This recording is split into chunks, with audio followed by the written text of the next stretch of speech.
Welcome to Chandru maths. Indian Institute of Science பெங்களூர்ல இருந்து administrative assistant போஸ்ட்டுக்கு டோட்டலாக 34 வேகன்சிக்கான நோட்டிஃபிகேஷன் ரிலீஸ் பண்ணியிருக்காங்க. ஸோ இந்த ரெக்ரூட்மெண்ட்டுக்கு ஏதாச்சும் ஒரு டிகிரி கம்ப்ளீட் பண்ணிக்கக்கூடிய மேல், ஃபீமேல், பிடபிள்யூ கேண்டிடேட் எல்லாருமே வந்து அப்ளை பண்ணலாம். ஓகே, அதுக்கப்புறம் இதுக்கு பெர்மனன்ட் போஸ்டிங் வந்து பார்த்தீங்கன்னா உங்களுக்கு பெங்களூரில் தான் இருக்க போகுது. ஸ்டார்டிங்லேயே வந்து உங்களுக்கு 50,000க்கு மேலே மந்த்லி இன்ஹேன்ஸ் சேலரி வந்து இருக்க போகுது. உங்கள் கைக்கே வந்து பார்த்தீங்கன்னா 50,000க்கு மேலே சேலரி இருக்க போகுது. ஓகே, அது மட்டும் இல்லாமல் முக்கியமான பாயிண்ட் என்ன அப்படின்னா, இதில் சிலபஸ் வந்து பார்த்தீங்கன்னா எஸ்எஸ்சியில் இருக்கக்கூடிய அதே சிலபஸ் தான். நீங்கள் ஒரு எஸ்எஸ்சி ஆஸ்பிரண்ட் அப்படின்னா கண்டிப்பாக நீங்கள் இந்த இதுக்கு வந்து ட்ரை பண்ணுங்கள். நீங்கள் ஆல்ரெடி எஸ்எஸ்சிக்கான சிலபஸ் கம்ப்ளீட் பண்ணியிருக்கீங்க அப்படின்னா மட்டும் அப்ளை பண்ணுங்கள். ஏன்னா இதில் அடுத்த மாதமே எக்ஸாம் இருக்க போகுது. ஜூலை 5ஆம் தேதி எக்ஸாம் இருக்கும்.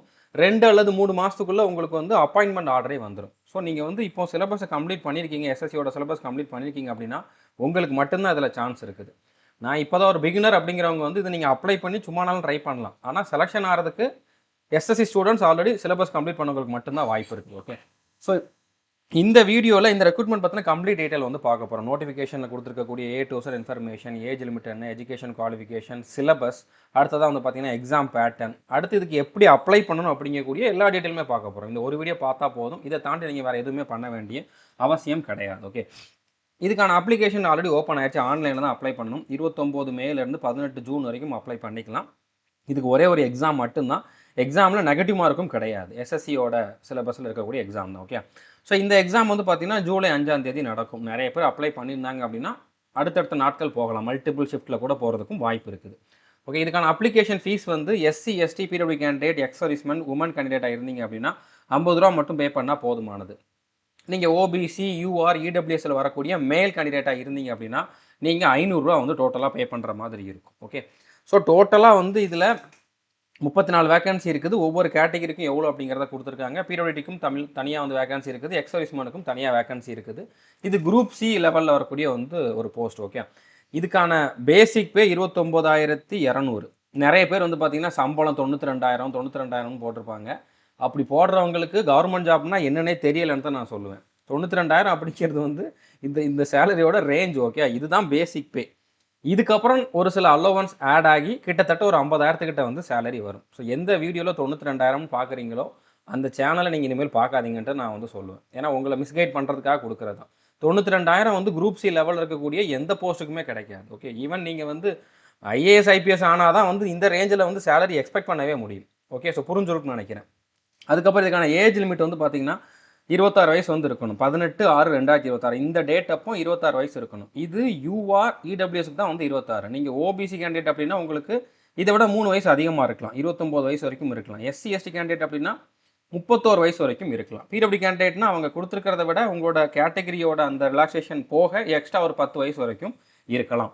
ஸோ ஏதாச்சும் ஒரு டிகிரி கம்ப்ளீட் பண்ணியிருந்தால் போதுமானது. டிகிரியில் நீங்கள் மினிமம் 50% மேலே மார்க் வச்சுருந்தீங்கன்னா தான் இதுக்கு வந்து அப்ளை பண்ண முடியும். ஓகே, மேல், ஃபீமேல் எல்லாருமே அப்ளை பண்ணலாம். செலெக்ஷன் ப்ராசஸ் ரொம்ப ரொம்ப சிம்பிள்.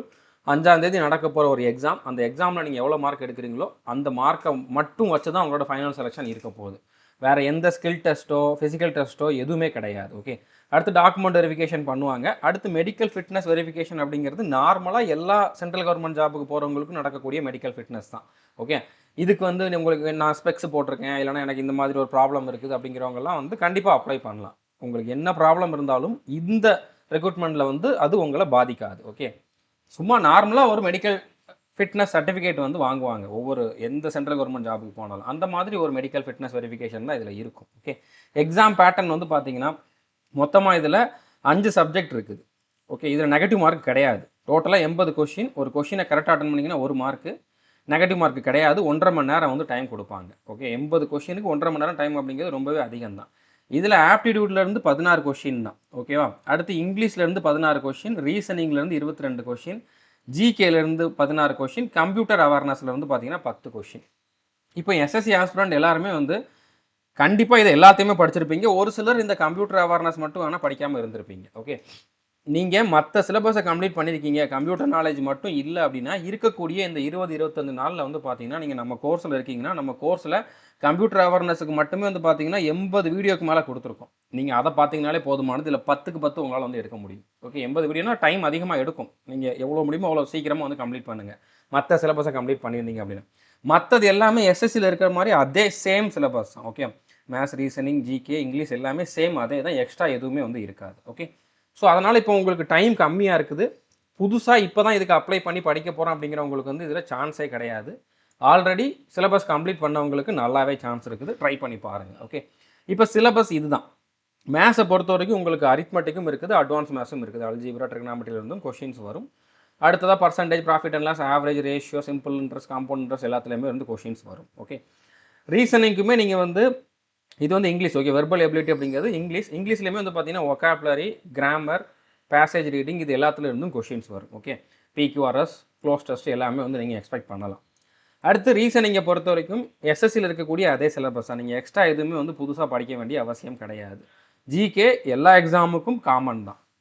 ஸோ நீங்கள் இந்த எக்ஸாமுக்கு ஒன்று, அந்த எக்ஸாமுக்கு ஒன்றுன்னு பிரிக்கவே முடியாது. இதில் ஹிஸ்ட்ரி, பாலிட்டி, ஜாகிரஃபி எல்லாமே வரும். அதுக்கப்புறம் வந்து பார்த்தீங்கன்னா சயின்ஸும் வரும், கரண்ட் அஃபேர்ஸும் வரும். ஓகே, ஸோ அடுத்து கம்ப்யூட்டர் நாலேஜில் என்னென்ன இருக்குது அப்படிங்கிறத கொடுத்துருக்காங்க. ஆல்மோஸ்ட் எல்லாமே இருக்குது. பேசிக் எல்லாத்தையும் நீங்கள் வந்து கற்றுக்கிட்டீங்க அப்படின்னா போதுமானது. பேசிக்கையும் தாண்டி ரொம்பவே டீப்பாக தான் நம்ம கோர்ஸில் நம்ம டீச் பண்ணியிருப்போம். நீங்கள் அதை பார்த்தீங்கன்னா போதும், 10 கொஷினுக்கு 10 கொஷின் ஃபுல்லாகவே வந்து உங்களால் எடுக்க முடியும். ஓகே, இப்போ இதுக்கு எப்படி அப்ளை பண்ணலாம் அப்படிங்கிறத வந்து நம்ம பார்க்கலாம். ஸோ நீங்கள் வந்து பார்த்தீங்கன்னா டிஸ்கிரிப்ஷனில் நான் இதுக்கு அப்ளை பண்ணுற லிங்க் கொடுத்துருக்கேன். அந்த லிங்க்கை ஓப்பன் பண்ணிங்க அப்படின்னா டேரெக்டாக இந்த பேஜ் ஓப்பன் ஆகும். இதில் எடுத்த உடனே ஃபஸ்ட்டு பார்த்தீங்கன்னா அட்மினிஸ்ட்ரேட்டிவ் அசிஸ்டன்ட் அப்படிங்கக்கூடிய இந்த போஸ்ட் தான் இருக்கும். இதோட ஜாப் ப்ரொஃபைல் தெரிஞ்சுக்கணும் அப்படின்னா நீங்கள் இதில் டவுன்லோட் பண்ணி பார்த்துக்கலாம். அவங்க டீட்டெயிலாக என்னென்ன பண்ணணும் அப்படிங்கிறத கொடுத்துருக்காங்க. இது நார்மலாக ஆஃபீஸ் ஜாப் தான். ஓகே, ஆஃபீஸ் ஒர்க்கு தான், டெஸ்க் ஜாப் தான், ஃபீல்டு ஜாப்லாம் இதில் கிடையாது. லெட்டர் ரெடி பண்ணுறது, டிராஃப்ட் ரெடி பண்ணுறது, உங்களுக்கு கீழே இருக்கக்கூடிய அந்த ஸ்டாஃப் எல்லாருமே அவங்க ரெடி பண்ணக்கூடிய லெட்டர், அவங்க கொடுக்கக்கூடிய டாக்குமெண்ட்ஸ் எல்லாமே கரெக்டாக இருக்குது அப்படிங்கிறத செக் பண்ணுறது, அதுக்கப்புறம் அதை வந்து பாஸ் பண்ணுறது, அதுக்கப்புறம் வந்து பார்த்திங்கன்னா மீட்டிங்ஸ் அரேஞ்ச் பண்ணுறது, எல்லாத்தையும் கோஆர்டினேட் பண்ணுறது, அந்த மாதிரி வேலை தான் வந்து அட்மினிஸ்ட்ரேட்டிவ் அசிஸ்டண்ட்டுக்கு வந்து இருக்கும். எல்லா டிபார்ட்மெண்ட்லேயுமே இந்த மாதிரி வேலை தான் இருக்கும். ஓகே, ஸோ இப்போ நீங்கள் அப்ளை பண்ணுறதுக்கு என்ன பண்ணணும் அப்படின்னா இந்த பேஜில் வந்து பார்த்தீங்கன்னா ரிஜிஸ்ட்ரேஷன் லிங்க்னு ஒன்று கொடுத்துருக்காங்க. ஃபஸ்ட்டு ரிஜிஸ்டர் பண்ணணும். ஓகே, ஸோ லிங்க் அப்படின்னு சொல்லி இருக்குதுல்ல, கிளிக் ஹியர்னு சொல்லி, இந்த கிளிக் ஹியர் அப்படிங்கிறத வந்து நீங்கள் கிளிக் பண்ணுங்கள். இந்த பேஜில் கொஞ்சம் கீழே வந்தீங்க அப்படின்னா உங்களோட நேம் கேட்டிருப்பாங்க. 10th மார்க் ஷீட்டில் உங்களோட நேம் எப்படி இருக்குதோ அதே மாதிரி இதில் கொடுங்க. அடுத்து உங்களோட ஃபாதர் நேம், மதர் நேம் கொடுங்க, மொபைல் நம்பர் கொடுங்க, மறுபடியும் மொபைல் நம்பர் ரிப்பீட் பண்ணுங்கள். ஆல்டர்னேட் மொபைல் நம்பர் இருந்தால் அதை கொடுங்க, இல்லைனா இதை விட்டுருங்க. அடுத்து இமெயில் ஐடி கொடுத்துட்டு மறுபடியும் இமெயில் ஐடி கொடுத்துட்டு ஜென்ரேட் ஓடிபி அப்படிங்கிறத வந்து கிளிக் பண்ணுங்கள். அதுக்கப்புறம் இந்த கேப்சா கோட் வந்து இங்கே என்ட்ரு பண்ணிவிட்டு சப்மிட் கொடுங்க. இப்போ உங்களுக்கு எஸ்எம்எஸ்லையும் ஓடிபி வந்திருக்கும், மெயில்லையும் ஓடிபி வந்திருக்கும். ரெண்டுமே சேம் ஓடிபி தான். அந்த ஓடிபியை என்ட்ரு பண்ணிவிட்டு வேலிடேட் ஓடிபி அப்படிங்கிறத கொடுத்துட்டு இந்த பாயிண்டை, இந்த ஐ அக்ரி அப்படிங்கிறத செலக்ட் பண்ணிவிட்டு இந்த கேப்சா கோடை என்ட்ரு பண்ணிவிட்டு ரீவெரிஃபை அப்படிங்கிறத கொடுங்க. ஸோ இதில் நீங்கள் கொடுத்த டீட்டெயிலெல்லாம் கரெக்டாக இருக்குதா அப்படிங்கிறத பார்த்துட்டு இந்த பாக்ஸ் எல்லாம் செலக்ட் பண்ணிவிட்டு ரீவெரிஃபை அப்படிங்கிறத மறுபடியும் செலக்ட் பண்ணுங்கள். இப்போ உங்களுக்கு எஸ்எம்எஸ்ல வந்து பார்த்தீங்கன்னா உங்களோட ரெஜிஸ்ட்ரேஷன் ஐடி, பாஸ்வேர்டு ரெண்டுமே வந்து ரிசீவ் ஆகிருக்கும். நோட் பண்ணி வச்சுக்கோங்க, உங்களுக்கு ஃபியூச்சரில் லாகின் பண்ணுறதுக்கு அது தேவைப்படும். ஓகே, இப்போ இதில் வந்து கோ டு அப்ளிகேஷன் அப்படிங்கிறத வந்து கிளிக் பண்ணுங்கள். ஒரு சில இன்ஸ்ட்ரக்ஷன் கொடுத்துருப்பாங்க, அதில் முக்கியமான இன்ஸ்ட்ரக்ஷனை மட்டும் நான் சொல்கிறேன். ஓகே, இப்போ நீங்கள் வந்து ஃபோட்டோ, சிக்னேச்சர், அடுத்து ஒரு சில டாக்குமெண்ட் அப்லோட் பண்ணணும். அது என்னென்ன சைஸில் இருக்கணும், என்ன ஃபார்மேட்டில் இருக்கணும் அப்படிங்கிறத இப்போ ரெடி பண்ணி வச்சுக்கோங்க. ஓகே, உங்களோட பாஸ்போர்ட் சைஸ் ஃபோட்டோ வந்து பார்த்தீங்கன்னா லேட்டஸ்ட்டாக இப்போ 3 மாதத்துக்குள்ளே எடுத்த ஃபோட்டோவாக இருக்கணும். அது ஜேபிஜி ஃபார்மேட்டில் இருக்கணும். 50 கேபிலேருந்து 200 கேபிக்குள்ளே அதோட சைஸ் இருக்கணும். சிக்னேச்சரும் சேம் ஜேபிஜி ஃபார்மேட் தான், 50 கேபிலேருந்து 200 கேபிக்குள்ளே இருக்கணும். அடுத்து நீங்கள் அப்லோட் பண்ணுற எந்த டாக்குமெண்ட்டாக இருந்தாலும் அது வந்து உங்களுடைய டேட் ஆஃப் பர்த்துக்கான ப்ரூஃப், அது வந்து பார்த்தீங்கன்னா 10th மார்க் ஷீட் போதுமானது. டேட் ஆஃப் பர்த்துக்கு வந்து நீங்கள் உங்களோட பர்த் சர்டிஃபிகேட் கொடுக்கணும்னு அவசியம் இல்லை, 10th மார்க் ஷீட் கொடுத்தாலே போதுமானது. ஸோ 10th மார்க் ஷீட்டு, உங்களோட கேஸ்ட் சர்டிஃபிகேட்டு, பிடபிள்யூ கேண்டிடேட்னா உங்களுக்கான டிசேபிலிட்டி சர்டிஃபிகேட், அந்த மாதிரி நீங்கள் எது அப்லோட் பண்ணாலும் எல்லாமே பிடிஎஃப் ஃபார்மேட்டில் இருக்கணும். 200 கேபியிலேருந்து 2 எம்பி வரைக்கும் வந்து இதோட சைஸ் வந்து இருக்கணும். ஓகே, இதுதான் வந்து ஸ்பெசிஃபிகேஷன். இந்த மாதிரி நீங்கள் வந்து ரெடி பண்ணி வச்சுக்கோங்க. ஓகே, இதை க்ளோஸ் பண்ணிவிட்டு இப்போ உள்ளே பார்த்தீங்கன்னா போஸ்ட்டை செலக்ட் பண்ணுற மாதிரி இருக்கும். ஒரே ஒரு போஸ்ட் தான் இருக்குது, அட்மினிஸ்ட்ரேட்டிவ் அசிஸ்டன்ட் அப்படிங்கிற போஸ்ட்டை செலக்ட் பண்ணிவிட்டு இந்த 2 பாக்ஸையும் செலக்ட் பண்ணிடுங்க. அடுத்து சேவ் அண்ட் நெக்ஸ்ட் அப்படிங்கிறத கொடுங்க. அடுத்த பேஜில் வந்து பார்த்தீங்கன்னா ஜெண்டர் என்ன அப்படிங்கிறத ஃபஸ்ட்டு சூஸ் பண்ணுங்கள். மேலா ஃபீமேலா அப்படிங்கிறத வந்து சூஸ் பண்ணுங்கள். அடுத்து மேரீடா அன்மேரீடா அப்படிங்கிற சூஸ் பண்ணுங்கள். மேரேஜ் ஆயிருந்தாலும் நீங்கள் இதுக்கு எலிஜிபிள் தான். ஓகே, அதுக்கப்புறம் கேட்டகிரி, உங்களோட கேட்டகிரி என்ன அப்படிங்கிறத சூஸ் பண்ணுங்கள். அந்த கேட்டகிரிக்கான சர்டிஃபிகேட்டும் உங்கள்கிட்ட இருக்கணும். ஓபிசியில், இடபிள்யூஎஸில், எஸ்சி எஸ்டியில் அப்ளை பண்ணுறீங்கன்னா அதுக்கான சர்டிஃபிகேட் இருக்கணும். நீங்கள் ஓபிசி இடபிள்யூஎஸ் அப்படின்னா நீங்கள் இந்த வருஷம் இந்த ஃபினான்ஷியல் இயரில் ஏப்ரலுக்கு அப்புறம் எடுத்த சர்டிஃபிகேட் உங்கள்கிட்ட இருக்கணும். ஓகே, எஸ்சி எஸ்டினா நீங்கள் எப்போ எடுத்திருந்தாலும் பரவாயில்ல, அந்த சர்டிஃபிகேட் இருந்தாலே போதுமானது. ஜென்ரல் கேட்டகிரிக்கு எந்த சர்டிஃபிகேட்டும் தேவையில்லை. நான் ஓபிசி அப்படிங்கிறத கொடுக்குறேன். அடுத்து உங்களோட டேட் ஆஃப் பர்த் வந்து நீங்கள் சூஸ் பண்ணணும். ஓகே, நான் ரஃபாக சும்மானாலும் ஒரு டேட் ஆஃப் பர்த் வந்து சூஸ் பண்ணுவேன். எப்போவுமே நான் டெமோக்காக பண்ணுறேன் அப்படிங்கிறனால சும்மானாலும் ஒரு டேட் ஆஃப் பர்த் வந்து நான் இங்கே சூஸ் பண்ணுறேன். ஓகே, இந்த மாதிரி நம்ம டேட் ஆஃப் பர்த்தை சூஸ் பண்ணோம் அப்படின்னா ஆட்டோமேட்டிக்காக இங்கே வந்து பார்த்தீங்கன்னா உங்களுக்கு எத்தனை வயசு அப்படிங்கிறது வந்துடும். ஓகே, இதை வச்சு நீங்கள் எலிஜிபிளாக இல்லையா அப்படிங்கிறத கன்ஃபார்ம் பண்ணிக்கலாம்.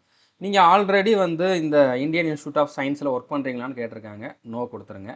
எக்ஸ் சர்வீஸ்மேனாக இருந்தால் எஸ் கொடுங்க, இல்லைனா நோ கொடுத்துருங்க. பிடபிள்யூ கேண்டிடேட்டாக இருந்தால் எஸ் கொடுங்க, இல்லைனா நோ கொடுத்துருங்க. ஓகே, இது வந்து மாற்றுத்திறனாளிகளுக்கானது. ஓகே, ஸோ அதுக்கு அடுத்தது வந்து பார்த்தீங்கன்னா சேவ் அண்ட் நெக்ஸ்ட் அப்படிங்கிறத வந்து கிளிக் பண்ணுங்கள்.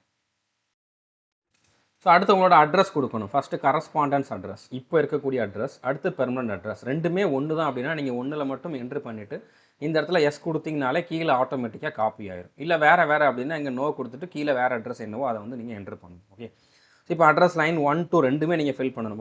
உங்களோட வீட்டு நம்பர், தெரு பேர், ஊர் பேர், அடுத்து வந்து பார்த்தீங்கன்னா கண்ட்ரி இந்தியான்னு கொடுங்க, ஸ்டேட்டு தமிழ்நாடு கொடுங்க, டிஸ்ட்ரிக் உங்கள் டிஸ்ட்ரிக் என்னவோ அதை கொடுங்க, பின்கோடை கொடுங்க. ஓகே, சேம் கீழேயும் அதே மாதிரி தான். நீங்கள் இங்கே செலக்ட் பண்ணிட்டீங்க, எஸ் கொடுத்துட்டிங்கன்னா மேலே இருக்கிறது தான் கீழே வந்து ஆட்டோமேட்டிக்காக காப்பி ஆயிரும்.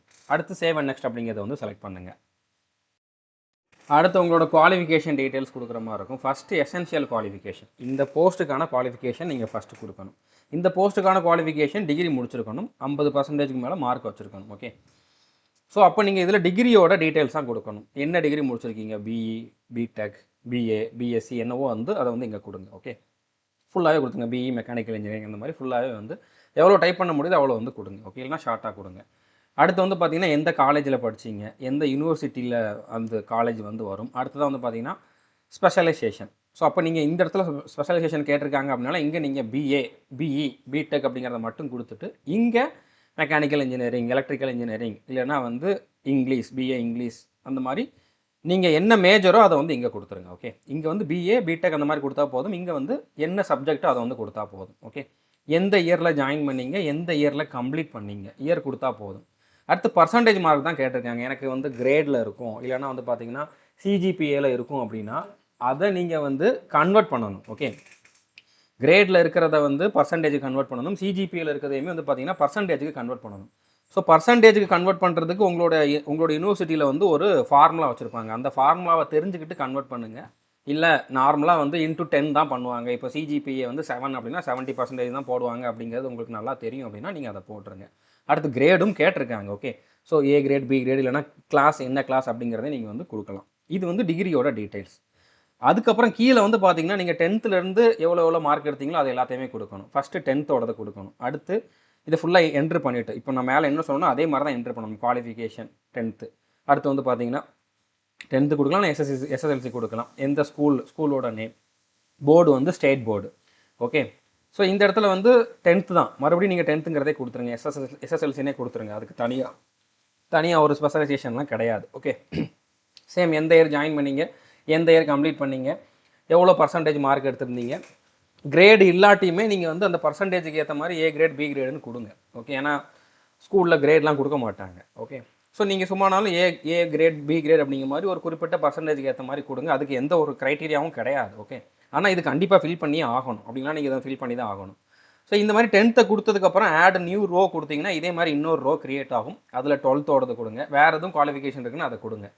ஆல்ரெடி நீங்கள் மேலே டிகிரியோடதை என்ட்ரு பண்ணிட்டீங்க அப்படின்னால கீழே மறுபடியும் டிகிரியோடது என்ட்ரு பண்ண வேண்டிய அவசியம் இல்லை. ஓகே, அதுக்கப்புறம் நீங்கள் இப்போ எங்கேயாச்சும் கவர்மெண்ட்டில், பப்ளிக் செக்டர் அண்டர்டேக்கிங்கில், அட்டானமஸ் பாடியில் ஒர்க் பண்ணிகிட்டு இருக்கீங்களான்னு கேட்டிருக்காங்க. ஒர்க் பண்ணிகிட்டு இருந்தால் எஸ் கொடுங்க, இல்லைனா நோ கொடுத்துருங்க.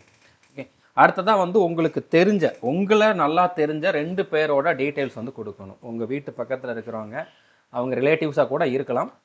அவங்க ஏதாச்சும் ஒரு சர்வீஸில் இருக்காங்க, ஏதாச்சும் பிஸ்னஸ் பண்ணுறவங்களோட நேம் வந்து கொடுங்க. ஓகே, உங்களுக்கு தெரிஞ்சவங்க, உங்கள் ஊரில் இருக்கவங்க, தெருவில் இருக்கவங்க யாருனாலும் நீங்கள் வந்து கொடுக்கலாம். அவங்களோட பேர், என்ன ரேங்க்கில் இருக்காங்க.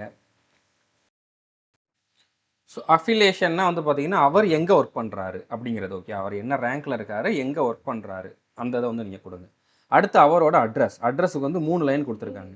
அடுத்து அவரோட இமெயில் ஐடி. ஓகே, அவங்களோட இமெயில் ஐடி, அவங்களோட mobile number, phone number, mobile number ஏதாச்சும் ஒன்று கொடுத்தாலே போதுமானது. மொபைல் நம்பர் தான் இருக்குது, ஃபோன் நம்பர் இல்லைன்னா நீங்கள் ஃபோன் நம்பரை பிளாங்காக விட்டுறலாம். ஓகே, ஸோ அதெல்லாம் நீங்கள் வந்து என்ட்ரு பண்ணுங்கள். இதில் ஒரு சில இது அப்ளிகபிள் ஆகலை அப்படின்னா நீங்கள் அந்த லைனை எம்டியாக விடலாம், ப்ராப்ளம் இல்லை. ஓகே, ஸோ இந்த மாதிரி 2 பேரோட டீட்டெயில்ஸ் கொடுக்கணும். கொடுத்துட்டு சேவ் அண்ட் நெக்ஸ்ட் அப்படிங்கிறத வந்து செலக்ட் பண்ணுங்கள்.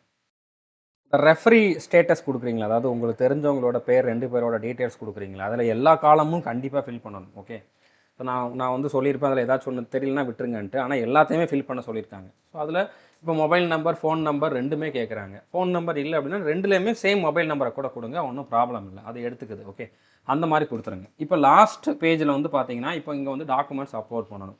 உங்களோட பாஸ்போர்ட் சைஸ் ஃபோட்டோ எந்த சைஸ்ன்னு ஆல்ரெடி சொல்லியிருந்தேன், திரும்பவும் சொல்கிறேன். 50 கேபிலேருந்து 200 கேபிக்குள்ளே இருக்கணும். இது வந்து ஜேபிஜி ஃபார்மேட்டில் இருக்கணும். சேம் சிக்னேச்சருக்குமே வந்து 50 கேபிலேருந்து 200 கேபி ஜேபிஜி ஃபார்மேட்டில் இருக்கணும். ஓகே, அடுத்து உங்களோட 10th மார்க் ஷீட்டை அப்லோட் பண்ணுங்கள். டேட் ஆஃப் பர்த்துக்கான ப்ரூஃப் வந்து 10th மார்க் ஷீட்டில் இருக்கிறதே அவங்க எடுத்துக்குவாங்க. 10th மார்க் ஷீட் 200 கேபிலேருந்து 2 எம்பிக்குள்ளே இருக்கிற மாதிரி பிடிஎஃப் ஃபார்மேட்டில் அப்லோட் பண்ணுங்கள். அடுத்து வந்து பார்த்தீங்கன்னா, உங்களோட டிகிரி சர்டிஃபிகேட் வந்து கேட்டிருக்காங்க. ஓகே, டிகிரி இல்லைனா ப்ரொவிஷனல் அண்ட் மார்க் ஷீட் வந்து கேட்டிருக்காங்க. ஓகே, ஸோ இதில் வந்து மார்க் ஷீட்டும் கேட்டிருக்காங்க. நீங்கள் எல்லாத்தையுமே அடுத்தடுத்த பேஜில் ஒரு டிகிரி சர்டிஃபிகேட், அடுத்தது வந்து பார்த்தீங்கன்னா உங்களோட கன்சால்டேட்டட் மார்க் ஷீட் இல்லைனா ப்ரொவிஷனல் சர்டிஃபிகேட், அடுத்து கன்சால்டேட்டட் மார்க் ஷீட். இது 2 பேஜாக வச்சுக்கிட்டு ஒரே பிடிஎஃப் ஃபார்மேட்டில் கொண்டு வந்துட்டு ஒரே பிடிஎஃப்பில் 2 பேஜ் இருக்கிற மாதிரி வச்சுக்கோங்க. இல்லை 3 பேஜ் போகுதுனாலும் பரவாயில்ல. ஆனால் 5 எம்பிக்குள்ளே இருக்கணும். 200 கேபிலேருந்து 5 எம்பி வரைக்கும் இதில் வந்து சைஸ் கொடுத்துருக்காங்க. அதுக்குள்ளே வந்து நீங்கள் இதை அப்லோட் பண்ணுங்கள். ஸோ மல்டிபிள் பேஜஸ் இருந்தாலும் பரவாயில்ல, நீங்கள் இதில் வந்து அப்லோட் பண்ணலாம். டிகிரி இல்லைனா ப்ரொவிஷனல் சர்டிஃபிகேட்டும் இருக்கணும், மார்க் ஷீட்டும் இருக்கணும். மார்க் ஷீட் வந்து கன்சால்டேட்டட் மார்க் ஷீட் இருந்தாலே போதுமானது.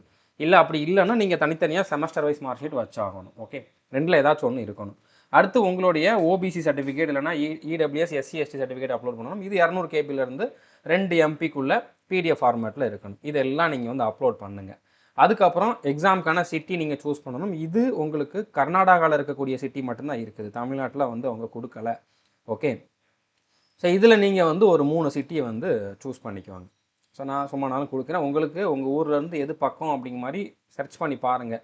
உங்கள் ஊர்லேருந்து டிஸ்டன்ஸ் பாருங்கள். அடுத்ததான் வந்து அதுக்கு பஸ் ஃபெசிலிட்டிஸ் இருக்கணும். அங்கே நீங்கள் ரீச் ஆகிறதுக்கு டிரான்ஸ்போர்ட்டேஷன் கரெக்டாக இருக்கான்னு பார்த்துட்டு அந்த மாதிரி ஒரு 3 சிட்டி வந்து நீங்கள் கொடுங்க. இந்த 3ல் ஃபஸ்ட்டு கொடுக்குறதுல உங்களுக்கு எக்ஸாம் இருக்கிறதுக்கு அதிகமான சான்சஸ் இருக்குது. ஓகே, அடுத்ததான் நீங்கள் எவ்வளோ ஃபீஸ் பே பண்ணணும் அப்படிங்கக்கூடிய டீட்டெயில் இங்கே வந்துடும். இது நீங்கள் ஆன்லைனில் தான் பண்ணணும். நீங்கள் யூபிஐ மூலமாகவோ, நெட் பேங்கிங் மூலமாகவோ, கார்டு மூலமாகவோ பண்ணலாம். இதில் இப்போ நீங்கள் இந்த பாயிண்ட்டை செலக்ட் பண்ணிவிட்டு இந்த பாக்ஸை செலக்ட் பண்ணிவிட்டு கேப்சா கோடை என்ட்ரு பண்ணிட்டு சப்மிட் கொடுங்க. சப்மிட் கொடுத்ததுக்கப்புறம் நீங்கள் வந்து பேமெண்ட் பண்ணுற மாதிரி இருக்கும். பேமெண்ட் பண்ணிங்க அப்படின்னா உங்களோட அப்ளிகேஷன் சக்ஸஸ்ஃபுல்லாக சப்மிட் ஆயிடும்.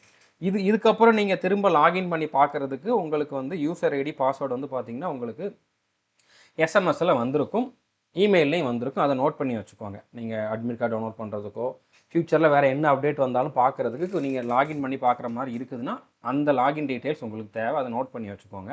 புரிஞ்சிருக்கும்னு நினைக்கிறேன். முடிஞ்சளவு இந்த வீடியோவை ஷேர் பண்ணுங்கள். சீக்கிரமாக அப்ளை பண்ணிடுங்க. All the best.